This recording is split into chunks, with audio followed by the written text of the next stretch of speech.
사람은 누구나 자기 입장에서만 옳다.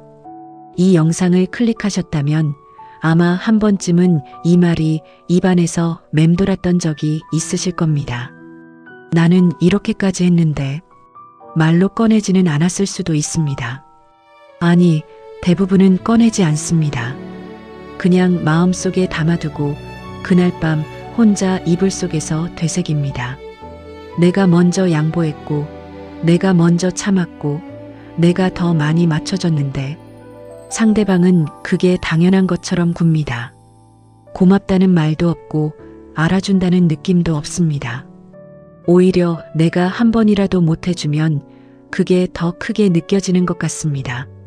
그 순간의 서운함, 억울함, 그리고 내가 왜 이러고 있지라는 자괴감. 이 감정을 느껴본 적 있으신가요? 직장에서, 가정에서, 오랜 친구 사이에서, 혹은 너무 가까운 가족 사이에서 관계마다 형태는 다르지만 그 감각은 놀랍도록 비슷합니다. 혼자만 지치는 것 같은 그 감각. 오늘 이야기는 바로 그 감각의 정체에 대한 겁니다. 왜 우리는 더 잘해줄수록 더 지치는 건지, 왜 나는 배려했다고 생각하는데 상대는 당연하게 여기는 건지, 그리고 이 구조를 알았을 때 관계를 어떻게 다르게 살아갈 수 있는 건지. 제목은 사람은 누구나 자기 입장에서만 옳습니다입니다. 불편하지만 정직한 이야기입니다. 달콤하지 않지만 살면서 반드시 알아야 하는 이야기입니다. 그리고 이걸 알고 나면 더 이상 같은 자리에서 같은 방식으로 상처받지 않게 됩니다. 오늘 이야기는 참고 사는 인생 말고 지키면서 사는 인생에 대한 이야기입니다. 그 이야기를 계속 듣고 싶으시다면 끝까지 함께 해주세요. 관계에서 가장 자주 듣는 말. 살면서 이런 말을 들어보신 적 있으신가요? 너는 왜 그렇게 예민해? 내가 언제 그랬어? 그렇게 느꼈다면 내 문제지. 나는 나름대로 했는데 왜 항상 내가 잘못이야? 이 말들을 들을 때의 그 답답함. 분명히 내가 상처받았는데 이야기를 하면 오히려 내가 이상한 사람이 되는 것 같은 그 감각. 아니면 반대로 이런 말을 해본 적 있으신가요? 나도 나름대로 했는데 왜 저 사람은 늘 불만이지? 내가 뭘 그렇게 잘못했다고? 나는 충분히 배려했다고 생각하는데. 두 입장 모두 자기 기준에서는 맞습니다. 그리고 두 입장 모두 자기 기준에서는 억울합니다. 이게 관계가 힘든 진짜 이유입니다. 나쁜 사람이 없는데도 관계가 틀어집니다. 의도가 없었는데도 상처가 생깁니다. 서로 나름대로 잘했다고 생각하는데도 결과적으로 서로 서운합니다. 왜 이런 일이 생기는 걸까요? 첫 번째, 사람은 자기 노력은 크게, 상대의 노력은 작게 봅니다. 심리학에 자기중심 편향이라는 개념이 있습니다. 어려운 말이지만 내용은 간단합니다. 사람은 자신이 한 것은 크게 기억하고 상대방이 한 것은 작게 기억하는 경향이 있다는 겁니다. 예를 들어볼게요. 부부가 집안일을 분담하고 있습니다. 남편은 나도 꽤 하는 편인데 라고 생각하고 아내도 내가 더 많이 하는 것 같은데 라고 생각합니다. 둘 다 자기가 더 많이 한다고 느낍니다. 연구에 따르면 부부 각자가 자신이 한 집안일의 비중을 합산하면 100%가 넘는 경우가 대부분이라고 합니다. 왜냐하면 내가 한 것은 생생하게 기억하고 상대가 한 것은 잘 안 보이기 때문입니다. 직장에서도 마찬가지입니다. 팀 프로젝트가 끝난 뒤 팀원 각자에게 당신이 기여한 비중이 얼마나 된다고 생각하나요? 라고 물으면 합산했을 때 대부분 100%를 훌쩍 넘습니다. 모두가 자기가 더 많이 했다고 느끼는 겁니다. 이게 거짓말을 하는 게 아닙니다. 각자 자기 기준에서 진심으로 그렇게 느끼는 겁니다. 그러니까 나는 이렇게까지 했는데 상대는 몰라준다는 그 억울함. 사실 상대방도 자기 나름으로는 충분히 했다고 느끼고 있을 가능성이 높습니다. 이걸 알면 억울함이 조금 다르게 보입니다. 상대방이 나쁜 사람이어서 모른 척하는 게 아닐 수 있습니다. 그냥 그 사람은 자기가 한 것에 집중하고 있고 나는 내가 한 것에 집중하고 있는 겁니다. 두 사람이 서로 다른 필름을 보고 있는 셈입니다. 두 번째, 더 잘해줄수록 기준만 높아지는 이유. 이게 관계에서 가장 억울한 패턴 중 하나입니다. 처음에 뭔가를 잘해줬습니다. 상대방이 좋아합니다. 그래서 또 잘해줍니다. 상대방은 이제 그게 기본값이 됩니다. 그 다음엔 그보다 더 잘해줘야 비슷하게 기뻐합니다. 그리고 어느 순간 예전만큼 못해주면 오히려 서운해합니다. 이걸 심리학 용어로 적응이라고 합니다. 사람은 반복적으로 경험하는 것에 익숙해지고 익숙해지면 그게 당연해집니다. 좋은 것도 반복되면 당연해집니다. 처음에 누군가가 생일에 깜짝 이벤트를 해줬습니다. 정말 감동적이었습니다. 그 다음 해에도 해줬습니다. 또 감동이었습니다. 그런데 세 번째, 네 번째가 되면 어떻게 될까요? 올해는 뭐 해줄까로 기대가 바뀝니다. 그리고 조금이라도 덜하면 올해는 왜 이래? 가 됩니다. 이게 그 사람이 나쁜 사람이어서가 아닙니다. 인간의 뇌가 그렇게 작동하기 때문입니다. 이 구조를 모르면 이렇게 생각합니다. 내가 더 잘해주면 더 고마워하겠지. 그래서 더 잘해줍니다. 그런데 더 잘해줄수록 기준만 올라갑니다. 고마움은 처음보다 줄어듭니다. 그러다 지칩니다. 이 패턴에서 빠져나오는 방법은 더 잘해주는 게 아닙니다. 일관성 있게 하는 겁니다. 그리고 때로는 의도적으로 변화를 주는 겁니다. 항상 같은 수준으로 완벽하게 해주는 것보다 때로는 평범하게, 때로는 특별하게. 그 변화가 감사함을 유지시킵니다. 세 번째, 자기 입장에서 옳다는 것의 진짜 의미. 사람은 누구나 자기 입장에서 옳다. 이 말이 처음엔 좀 불편하게 들릴 수 있습니다. 그러면 뭐가 진짜 옳은 거냐고, 그냥 각자 하고 싶은 대로 하면 되냐고. 그게 아닙니다. 이 말의 의미는 이겁니다. 누군가와 관계에서 갈등이 생겼을 때 그 사람이 나쁜 의도로 나를 힘들게 하는 경우가 생각보다 훨씬 적다는 겁니다. 대부분의 경우 그 사람은 자기 기준에서는 충분히 하고 있다고 생각합니다. 나쁜 사람이어서가 아니라 그냥 나와 기준이 다른 겁니다. 예를 들어볼게요. 오랫동안 알고 지낸 친구가 있습니다. 내가 힘들 때 먼저 연락해주지 않습니다. 나는 서운합니다. 친구면 먼저 챙겨줘야 하는 거 아닌가? 그런데 그 친구의 입장에서는 이렇게 생각할 수 있습니다. 나는 바쁠 때 혼자 처리하는 게 더 편한데 걔도 그렇지 않을까? 굳이 먼저 연락해서 번거롭게 하는 게 오히려 배려 없는 거 아닌가? 두 사람 다 자기 나름의 논리로는 맞습니다. 하지만 기준이 다릅니다. 이걸 모르면 저 친구는 나를 안 챙겨주는 나쁜 친구가 됩니다.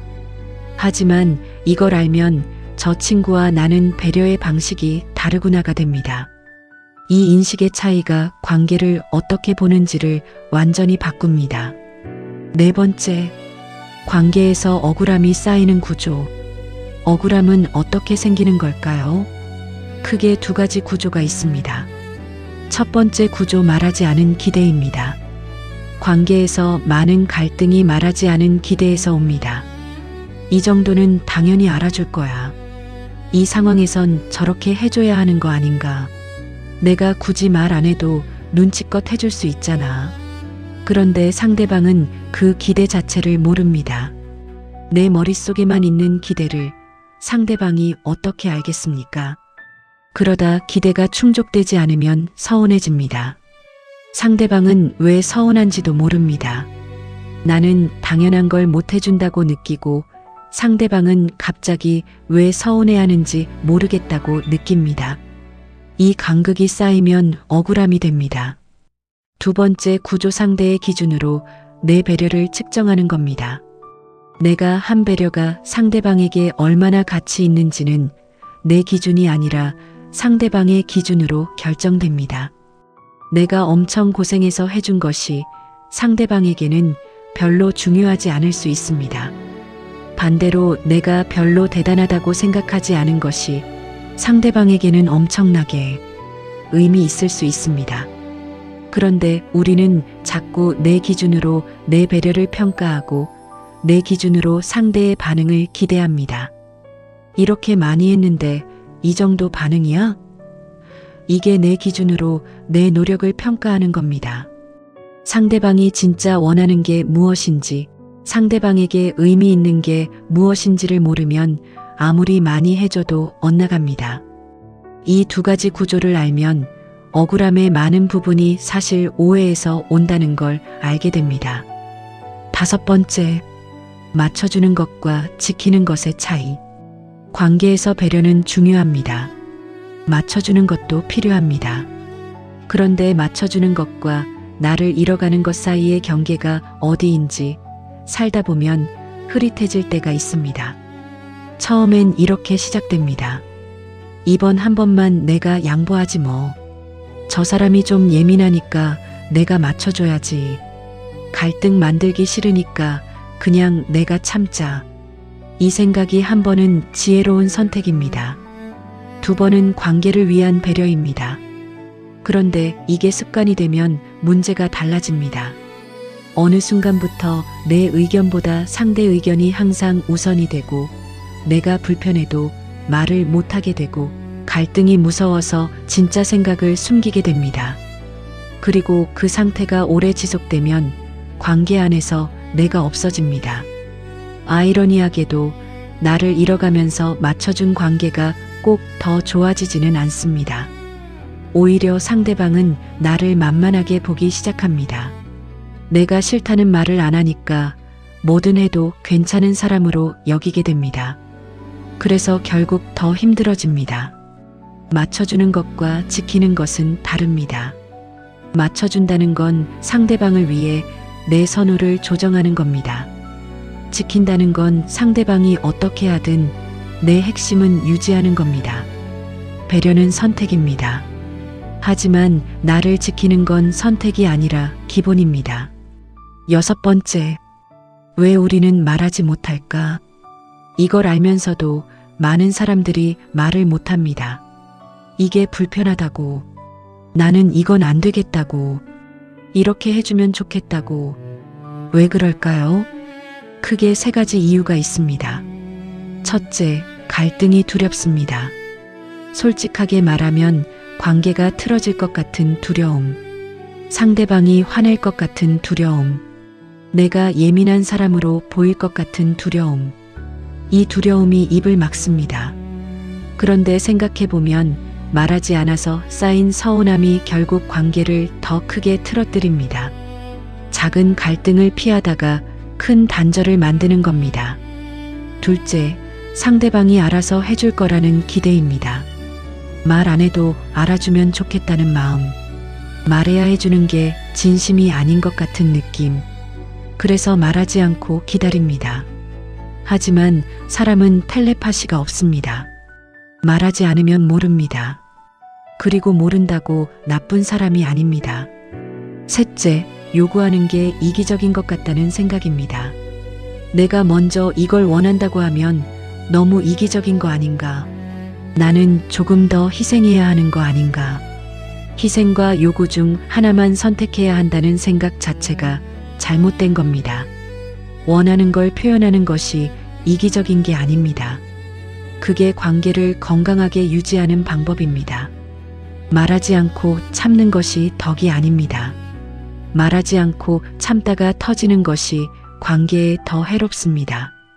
7번째, 경계선이란 무엇인가? 요즘 많이 쓰는 말 중에 경계선이라는 말이 있습니다. 심리학 용어인데 쉽게 말하면 이겁니다. 여기까지는 괜찮고 여기부터는 안 된다는 내 기준입니다. 경계선이 없는 사람은 어떻게 될까요? 모든 걸 받아줍니다. 아무리 불편해도 참습니다. 상대방이 선을 넘어도 말하지 않습니다. 처음엔 괜찮습니다. 그런데 이게 반복되면 결국 한계에 다다릅니다. 그리고 어느 날 갑자기 폭발하거나 아니면 조용히 그 관계에서 완전히 빠져나옵니다. 상대방 입장에서는 갑작스럽습니다. 갑자기 왜 이래? 하지만 참아온 쪽에서는 갑작스럽지 않습니다. 오래 쌓인 것이 결국 넘친 겁니다. 경계선을 세운다는 건 상대를 밀어내는 게 아닙니다. 관계를 오래 유지하기 위해 필요한 기본 구조를 만드는 겁니다. 건물에 벽이 있어야 집이 됩니다.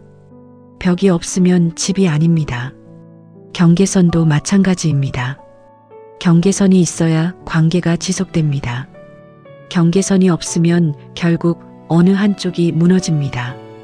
경계선을 세운다고 냉정한 사람이 되는 게 아닙니다. 오히려 경계선이 있는 사람이 더 오래, 더 진심으로 관계를 유지할 수 있습니다. 8번째, 내 기준을 다시 세우는 것. 지금까지 이야기한 것들이 결국 향하는 곳이 있습니다. 나를 지키는 기준을 세우는 것. 이게 뭔지 조금 더 구체적으로 이야기해 보겠습니다. 나를 지키는 기준이란 이런 것들입니다. 나는 이 상황에서 이게 불편하다고 말할 수 있다. 나는 이 정도는 해줄 수 있지만 이건 할 수 없다. 나는 이 관계에서 이런 대우를 받을 자격이 있다. 나는 내가 한 것에 대해 적절한 인정을 기대할 수 있다. 이 기준들이 명확하면 관계에서 무엇이 적절하고 무엇이 선을 넘는 건지 알 수 있습니다. 그리고 선이 넘어졌을 때 감정적으로 터지기 전에 차분하게 말할 수 있습니다. 기준이 없으면 어떻게 될까요? 참습니다. 또 참습니다. 또 참습니다. 그리고 어느 날 그래, 다 됐어라며 관계 자체를 끊어버리거나 아니면 모든 분노를 한꺼번에 쏟아내게 됩니다. 둘 다 좋은 결과가 아닙니다. 기준이 있으면 그렇게 되지 않습니다. 작은 것들을 그때그때 처리할 수 있으니까요. 9번째, 관계에서 서운함을 처리하는 법. 서운함이 생겼을 때 어떻게 처리하느냐가 관계의 방향을 결정합니다. 3가지 방식이 있습니다. 첫 번째 방식, 참고 쌓는 것입니다. 가장 흔한 방식이지만 가장 위험한 방식입니다. 서운함을 말하지 않고 속으로 쌓으면 이 감정들이 모여서 어느 순간 관계 전체에 대한 불신으로 이어집니다. 저 사람은 원래 그런 사람이야 라는 결론으로 가게 됩니다. 두 번째 방식, 감정적으로 터뜨리는 것입니다. 쌓인 게 한 번에 나오는 방식입니다. 이게 시원할 것 같지만 대부분 이 방식으로 표현된 서운함은 상대방에게 잘 전달되지 않습니다. 공격받은 것 같아서 방어적이 되거나 과하다고 느껴서 오히려 역효과가 납니다. 3번째 방식, 적절한 타이밍에 차분하게 말하는 것입니다. 이게 가장 어렵지만 가장 효과적입니다. 그때 그렇게 하니까 나는 이런 기분이었어. 판단 없이 나의 감정을 사실로 전달하는 것. 당신은 왜 이래가 아니라 나는 그때 이런 기분이었어로 시작하는 것. 이 차이가 상대방이 방어적이 되지 않도록 만들어줍니다. 그리고 진짜 대화가 시작될 수 있습니다. 서운함을 말하는 게 약한 게 아닙니다. 서운함을 적절히 표현할 수 있는 사람이 관계를 더 오래, 더 건강하게 유지합니다. 10번째, 자기 입장에서 옳다는 것을 알 때 달라지는 것들. 이 이야기를 처음 시작하면서 했던 말을 다시 가져옵니다. 사람은 누구나 자기 입장에서 옳습니다. 이걸 알고 나면 3가지가 달라집니다. 첫 번째, 상대방에 대한 판단이 줄어듭니다. 나를 힘들게 한 상대방이 나쁜 의도로 그런 게 아닐 수 있다는 걸 알게 됩니다. 그 사람도 자기 기준에서는 최선을 다했다고 생각했을 수 있습니다. 이걸 알면 상대를 나쁜 사람으로 규정하기 전에 잠깐 더 생각하게 됩니다. 이게 그 사람의 잘못을 용인하는 게 아닙니다. 판단을 조금 늦추는 겁니다. 그 늦춤이 더 현명한 대응을 가능하게 합니다. 두 번째, 내 억울함의 구조가 보입니다.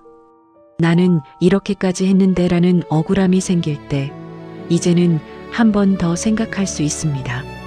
상대방은 내가 이걸 했다는 걸 알고 있는가? 상대방은 이게 나에게 얼마나 큰 노력이었는지 알고 있는가? 모른다면 알릴 방법을 생각할 수 있습니다. 말할 수 있습니다. 그게 억울함을 줄이는 가장 직접적인 방법입니다. 세 번째, 나를 지키는 기준이 생깁니다. 사람이 다 자기 입장에서 본다는 걸 알면 내 입장도 중요하다는 걸 인정할 수 있습니다. 상대방이 자기 기준을 가진 것처럼 나도 내 기준을 가질 자격이 있습니다. 그 기준을 지키는 게 이기적인 게 아닙니다. 그게 관계에서 나를 잃지 않는 방법입니다. 오래 참아온 사람에게 이 이야기를 들으면서 어쩌면 마음이 많이 무거워진 분들도 있으실 겁니다. 그래, 나는 그동안 너무 참아왔구나. 왜 나만 맞춰줬지? 이제 와서 이걸 알면 어쩌라고. 그 감정 충분히 이해합니다. 오래 참아온 것에는 이유가 있습니다. 관계가 중요해서, 상처 주기 싫어서, 갈등이 무서워서, 아니면 그게 맞는 거라고 배워왔기 때문에. 그 이유들이 다 틀린 게 아닙니다. 다만 그 방식이 나를 소모했던 거고 이제 다른 방식을 찾을 때가 된 겁니다. 늦지 않았습니다. 관계는 지금 이 순간부터 달라질 수 있습니다. 갑자기 모든 걸 바꾸는 게 아닙니다. 오늘 한 가지만 달라지면 됩니다. 작은 것 하나, 싫다고 말하는 것, 이건 불편하다고 말하는 것, 오늘은 내가 힘들어서 못하겠다고 말하는 것, 그 한마디가 오래 닫혀있던 내 목소리를 조금씩 되찾는 시작입니다. 오늘 당장 해볼 수 있는 것들, 이론이 아닌 실천으로 가보겠습니다. 오늘부터 이 세 가지를 해보세요. 첫째, 내가 지금 참고 있는 게 뭔지 적어보세요. 관계에서 말하지 못하고 참고 있는 것들, 서운하지만 말하지 않은 것들, 불편하지만 그냥 넘어간 것들, 종이에 적어도 좋고 핸드폰 메모에 적어도 좋습니다. 머릿속에만 있던 것들이 밖으로 나오면 그게 뭔지가 더 명확해집니다. 둘째, 그중 하나만 골라서 말할 준비를 해보세요. 전부 한꺼번에 말할 필요 없습니다. 가장 작은 것, 가장 말하기 쉬운 것 하나만 골라서 어떻게 말할지 생각해 보세요. 나는 그때 이런 기분이었어라는 형식으로.